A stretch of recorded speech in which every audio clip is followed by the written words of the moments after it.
श्री हरिवंश महाराज जी।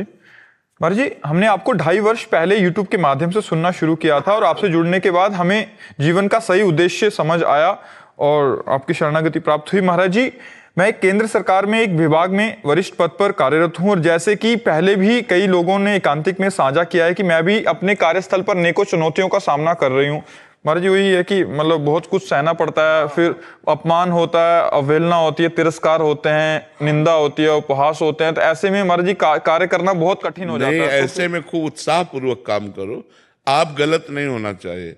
आपको जो पद मिला है और जहां तक आपका कार्य क्षेत्र है उसमें न त्रुटि होनी चाहिए, न कोई किसी भी तरह का प्रलोभन या भय के द्वारा हम कोई गलत कार्य ना करें। जो भी आपका डिपार्टमेंट हो, हम अपने कार्य क्षेत्र में पवित्र रहें। इसके बाद लोग गाली देते हैं या उपहास करते हैं या निंदा करते हैं, हमें बिल्कुल परवाह नहीं होनी चाहिए। हमें मस्त रहना चाहिए क्योंकि हम गलत नहीं हैं। यदि हम गलत हैं तो सुधार कर लेना चाहिए और यदि गलत नहीं है तो हमें बेपरवाह हो जाना चाहिए, हमें मस्त रहना चाहिए, हमें किसी की बातों में नहीं आना चाहिए। नाम जप करो तो इससे सहनशीलता बढ़ेगी। जितना सहन का भक्त वही है जो सब कुछ सहन कर सके। तो नाम जप करो, नाम जप से आप में सामर्थ्य आएगी, सहनशीलता। अरे जी, सहनशीलता का परिभाषा क्या है कि मतलब केवल अंदर सहते रहना या उसको कटिंग करना अंदर से? नहीं, अगर विवेक है तो विवेक काट देगा, 1 मिनट में काट देगा। कि वापिस आना ये महत्वपूर्ण है ना महाराज जी। पता लगा सहन करते करते डिप्रेशन में चले गए महाराज। नहीं नहीं नहीं, भजन करने वाला कभी डिप्रेशन में नहीं जाता। भजन चूंकि नाम जब चल रहा है ना, वो हाँ जैसे आग जल रही है और आपने पानी डाला तो आग कभी बढ़ थोड़ी सकती, वो शांत हो जाएगी। तो भगवान का नाम शीतल है, वो आपकी बुद्धि को भी शांत कर देगा, विवेक प्रकट करके उसे काट देगा। वैसे अगर सत्संगी है तो विवेक रखता है। एक ही आता है कि कब तक सहन करें, कब तक सहन। हमें बराबर जीवन भर सहन करना पड़ेगा। जो सहन कर गया वही महात्मा, जो टूट गया वही संसारी। क्या परिस्थिति परिवर्तित करने के लिए श्री जी से ठाकुर? परिस्थिति परिवर्तित करने के लिए नहीं, परिस्थिति में हृदय को परिपक्व करने के लिए भगवान ने बनाया है।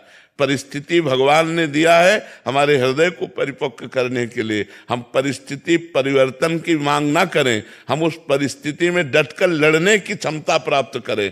हम कहाँ भाग के जाएंगे, जहाँ जाएंगे वहां माया है। जिस परिस्थिति में भगवान ने मुझे रखा है, बहुत सोच समझ के रखा है और भगवान के द्वारा किए हुए विधान रूपी परिस्थिति में हमको बलवान बनना है, कमजोर नहीं बनना, हमको सहनशील बनना है। और जब आप सहन करने लगोगे ना तो आपको बुरा ही नहीं लगेगा, बुरा लगना ही बंद हो जाएगा। आप कहते हो कब तक सहन करें, सहन करना ही नहीं होगा, वो बुरा ही नहीं लगेगा।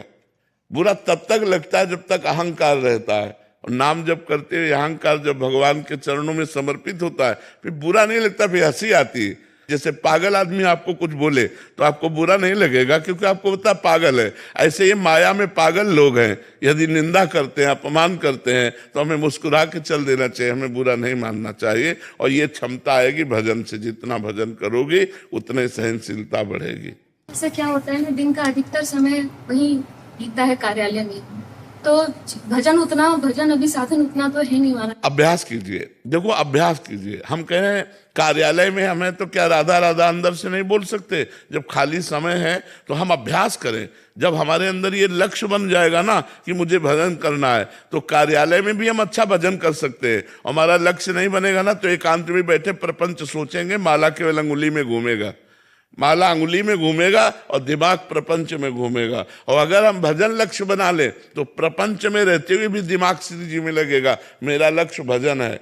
तो भजन करते हुए राधा राधा राधा, जब मान लो आप लैपटॉप में लगे हो या किसी कार्य में लगे हो तो उस कार्य को भगवान को समर्पित कर दो। शेष समय में राधा राधा जपो तो सुमिरन और सेवा दोनों के प्रताप से हमारा भगवत मार्ग प्रकाशित हो जाएगा, पुष्ट हो जाएगा।